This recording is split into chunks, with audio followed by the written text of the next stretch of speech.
آیا کہ وہ کیا کہے، تمہیں بھی شاید فلو ہو گیا ہے میری طرح۔ اس لڑکے نے خود ہی اس کی مشکل آسان کر دی تھی، مگر ثنا پھر بھی چپ ہی رہی۔ یار کوئی بات کرو نا، آخر اتنی چپ کیوں ہو؟ اللہ خیر کرے ثنا۔ کیا بات کروں؟ ثنا نے کہا۔ یہ تم ہی ہو نا جو مجھ سے پوچھ رہی ہو کہ کیا بات کروں؟ منگنی کے بعد سے لے کر اب تک تم نے مجھ سے کبھی اس بارے میں رائے نہیں لی، پھر یکدم یہ انقلاب کیسے آ گیا؟ ثنا نے اس کا آخری جملہ سن کر کھٹاک سے فون بند کر دیا تھا۔ توبہ، منگنی شدہ تھا لیکن عقل سے اتنا پیدل کہ اپنی منگیتر کی آواز تک نہیں پہچان سکا۔ بیوقوف، وہ اگلا نمبر ڈائل کرتے ہوئے بڑبڑائی تھی۔ پھر اس رات میں اس نے کم و بیش 100 کے قریب کالیں کی تھی، مگر اس کا مسئلہ حل نہیں ہوا۔ بعض جگہ پر لڑکیوں نے فون اٹھایا، بعض جگہوں پر شادی شدہ مردوں نے، جن میں سے کئی ایک نے دوستی کی خواہش کا اظہار کرنے پر اسے بری طرح جاڑ پلائی تھی۔ ایک جگہ پر ایک بہت خوبصورت آواز سننے پر اس نے جب یکدم اپنی محبت ایک جگہ پر ایک بہت خوبصورت آواز سننے پر اس نے جب یکدم اپنی محبت کا اظہار کیا تو دوسری جانب سے بات کرنے والے نے بڑی مدرانہ شفقت سے جھٹکتے ہوئے کہا تھا، بیٹی میں تمہارے باپ کی عمر کا ہوں اور میری تو اپنی تمہاری جتنی 2 بیٹیاں ہیں۔ یہ جو فون ہوتا ہے نا، سائنسدانوں نے اسے ان مقاصد کے لیے نہیں بنایا جن کے لیے تم اسے استعمال کر رہی ہو۔ اس نے ان کی پوری بات سنے بغیر ہی دل برداشتہ ہو کر فون بند کر دیا تھا۔ چند جگہوں پر فون کرنے پر اس کی گفتگو بہت اوچھے قسم کے لڑکوں سے بھی ہوئی تھی اور ان کی بات کا انداز ہی اسے پسند نہیں آیا تھا، سو وہاں بھی بات نہیں بنی۔ اور بعض جگہوں پر جہاں اس نے بہت خوبصورت اور شائستہ آواز سنی تو ان لوگوں نے خود ہی اس کی دوستی کی خواہش کو بڑے آرام سے ٹھکرایا تھا۔ اسے لگا کہ پوری دنیا میں اس کے لیے کوئی اچھا اور شائستہ انسان بچا ہی نہیں۔ بہت دل برداشتہ ہو کر رات کے 2 بجے بالآخر اس نے کالوں کا سلسلہ منقطع کر دیا تھا۔ اگلے دن کالج میں وہ اپنی دوستوں سے کہہ رہی تھی، بھائی یہ فون پر رومانس میں نہیں کر سکتی، ایک تو یہ بہت صبر آزما کام ہوتا ہے اور دوسرا بہت مہنگا کام ہے۔ آج کل تو فون کا بل ویسے ہی بہت زیادہ ہوتا ہے، اس لیے تم لوگ مجھے کوئی اور آئیڈیا دو۔ ایک بار پھر سے سر جوڑ کر ایک نئے آئیڈیا کی تلاش شروع کر دی گئی تھی۔ اس شام کو وہ اپنے بھائیوں کو تعلیم کے فوائد اور استاد کی عزت اور احترام پر ایک لمبا چوڑا لیکچر دے کر انہیں پڑھانے بیٹھی تھی جب اچانک ساتھ والے کمرے میں فون کی گھنٹی بجی تھی۔ تم لوگ یہاں سے ہلنا مت، میں 1 منٹ میں آتی ہوں۔ وہ انہیں دمکاتے ہوئے دوسرے کمرے میں چلی گئی تھی۔ ہیلو، آپ ثنا ہیں؟ فون کا ریسیور اٹھاتے ہی کسی مرد کی آواز اسے سنائی دی تھی۔ جی میں ثنا ہوں، آپ کون ہیں؟ اس نے تھوڑی حیرانگی کے ساتھ پوچھا۔ کیسی ہیں آپ؟ ویسے تو میرا خیال ہے اچھی ہی ہوں گی، آپ جیسے لوگ برے کہاں ہو سکتے ہیں؟ اس آدمی نے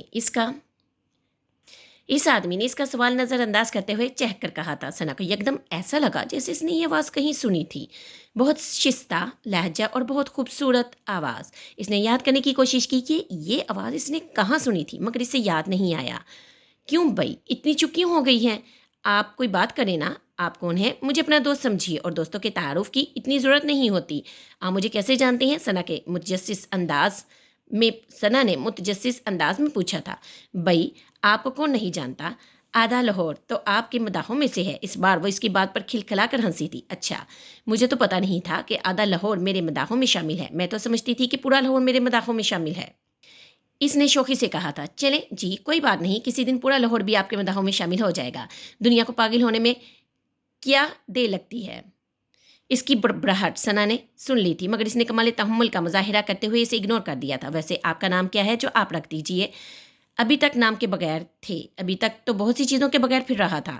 آپ مجھے بیوقوف لگتے ہیں۔ لگتے کیا ہیں بھائی، اللہ کے فضل سے بیوقوف ہیں، اور یہ بھی آپ جیسی حسینوں کی کرم نوازی ہے۔ وہ بھی جواب میں چوک نہیں رہا تھا۔ باتیں اچھی کر لیتے ہیں آپ، ثنا نے اسے سراہا تھا۔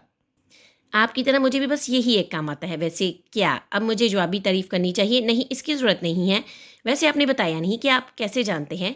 دیکھیے بار بار یہ سوال کر کے اپنا مرتبہ کم نہ کیجیے، یہ تو ایسی ہی ہے جیسے چاند سے کوئی پوچھنے لگے کہ کوئی اسے کیسے جانتا ہے۔ بندہ چلاک ہے، ثنا نے سوچا تھا۔ وہ کسی صورت میں نہ تو اپنے بارے میں کچھ بتانے پر تیار تھا اور نہ ہی بتانے پر کہ وہ ثنا کو کیسے جانتا ہے، مگر اس کے باوجود ثنا کو اس سے باتیں کرنے میں مزہ آ رہا تھا۔ اسے اچانک لگنے لگا تھا کہ اب اس کی لو میرج ہو ہی جائے گی۔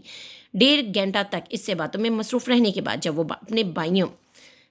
جب وہ واپس اپنے بھائیوں کے کمرہ میں آئی تھی تو وہ حسب توقع غائب تھے۔ اسے بے تحاشا غصہ آیا تھا۔ یہ قوم کیسے ترقی کر سکتی ہے جس کے بچے کام چور ہوں؟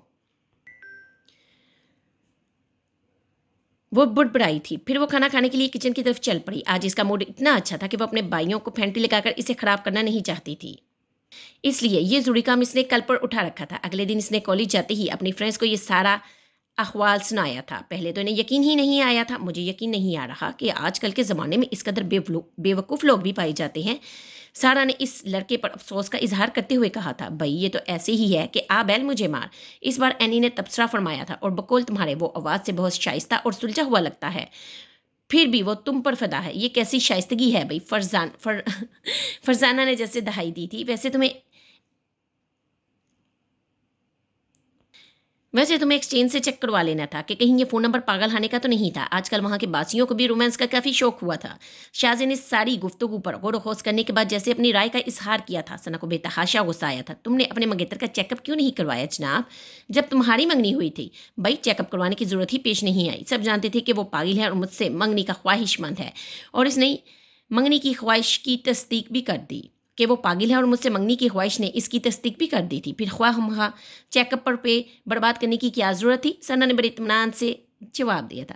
بڑا مت منانا یار، ہم تو مذاق کر رہے تھے، ورنہ ہم میں سے زیادہ خوش کون ہو سکتا ہے؟ آخر بیکار کے آئیڈیے دینے سے تو جان چھٹی ہمارے لیے، تو وہ بہت عظیم انسان ہے۔ ایسے انسان روز روز کہاں پیدا ہوتے ہیں؟ کیوں بھائی؟ سارا نے باقیوں سے رائے لی تھی، اور ان سب نے زور شور سے گردن ہلا کر اپنی رائے کا اظہار کیا تھا۔